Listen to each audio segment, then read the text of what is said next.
जय हिंद। स्वागत है आपका एक बार फिर एक नई अपडेट के साथ। बेसिक शिक्षक भर्ती में फिर होगी काउंसलिंग।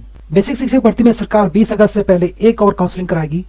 शनिवार को भर्ती से पहले चरण में अभ्यर्थियों के कम पहुंचने के कारण रविवार को शिक्षा मंत्री धन सिंह रावत ने इसकी पुष्टि की। काउंसलिंग 18 अगस्त को प्रस्तावित है।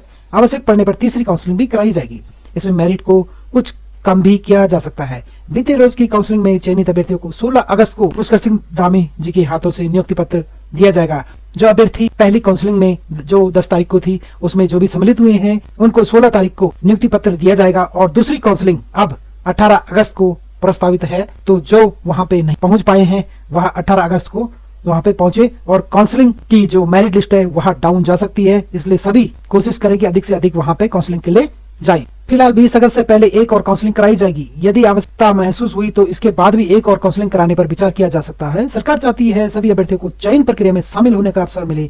यह धन सिंह रावत जी का कहना है। जो फर्स्ट काउंसलिंग में सम्मिलित हुए हैं जिलेवार पौड़ी में 298 पद के लिए 33 काउंसलिंग में आए और चमोली में 446 में 57 अभ्यर्थी, रुद्रप्रयाग में 182 में केवल 12 और टिहरी में 315 पोस्ट के लिए 41, उत्तरकाशी में 211 पद के लिए 21, देहरादून में 41 के लिए 3, हरिद्वार में 184 के लिए 65, नैनीताल में 190 के लिए 50, अल्मोड़ा में 142 के लिए 30, बागेश्वर 187 में के लिए 22, चंपावत 75 में 2 और पिथौरागढ़ 326 में 42, यूएस नगर 309 में 80 अभ्यर्थी पहली काउंसलिंग में शामिल हुए हैं।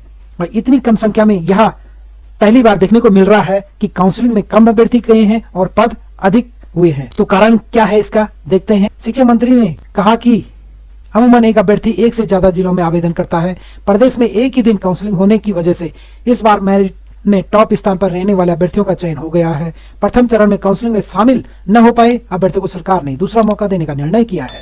बेसिक शिक्षकों के पदों को भरना भी सरकार के लिए चुनौती बन रखा है। प्रदेश में रिक्त 2906 पद है, जिसमें कि जिन्होंने उत्तराखंड से डीएलएड किया है उनकी संख्या 600 है और जिन्होंने बाहर से डीएलएड किया है और स्थायी निवास उत्तराखंड के हैं तो उनकी संख्या 1000 है। तो यहाँ पे एक चुनौती बना हुआ है। 2906 पदों को भरने के लिए विज्ञप्ति जारी हुई है। इसी तरह जैसे यहाँ पे वेटिंग लिस्ट में फटाफट नंबर आ रहा है, इसी तरह अन्य भर्तियों में भी यदि वेटिंग लिस्ट आती है तो तुरंत वेटिंग लिस्ट आ जाए, ताकि कई अभ्यर्थी ऐसे होते हैं जो 4 फॉर्म भरा के 3 जगह या 2 जगह सेलेक्ट हो जाते हैं और वह ज्वाइनिंग ले लेते हैं, एक जगह ज्वाइनिंग लेते हैं और 1-2 जगह खाली रह जाती। UKSSC हो, UPSC हो, इसी तरह की प्रक्रिया लागू रहे तो कोई भी पद खाली नहीं रहेगा और अभ्यर्थियों को लंबा समय की इंतजारी नहीं करनी पड़ेगी। तो वेटिंग लिस्ट जरूर डालें और जल्दी से जल्दी डालें। जो 458 अभ्यर्थी शामिल हुए हैं उनमें से लगभग 300 अभ्यर्थियों को 16 अगस्त को मुख्यमंत्री पुष्कर सिंह धामी और डॉक्टर धन सिंह रावत के नेतृत्व में 16 तारीख को नियुक्ति पत्र आवंटित किए जाएंगे। तो यह है खबर। 16 अगस्त को सीएम 300 अभ्यर्थियों को देंगे नियुक्ति पत्र। मुख्यमंत्री पुष्कर सिंह धामी 16 अगस्त को शिक्षक भर्ती के 300 अभ्यर्थियों की नियुक्ति पत्र देंगे। SCERT देहरादून के सभागार में आयोजित नियुक्ति पत्र वितरण समारोह में 6 जिलों के अभ्यर्थियों को नियुक्ति दी जाएगी। प्रदेश में इन दिनों प्राथमिक विद्यालयों में सहायक अध्यापक के 2906 पदों के लिए नियुक्ति की प्रक्रिया चल रही है। शनिवार 10 अगस्त को इसके लिए सभी जिलों में एक साथ काउंसलिंग कराई गई थी ताकि शिक्षक भर्ती के लिए एक से अधिक आवेदन की वजह से पद खाली न रहें। लेकिन काउंसलिंग में बहुत कम संख्या में अभ्यर्थी पहुंचे हैं।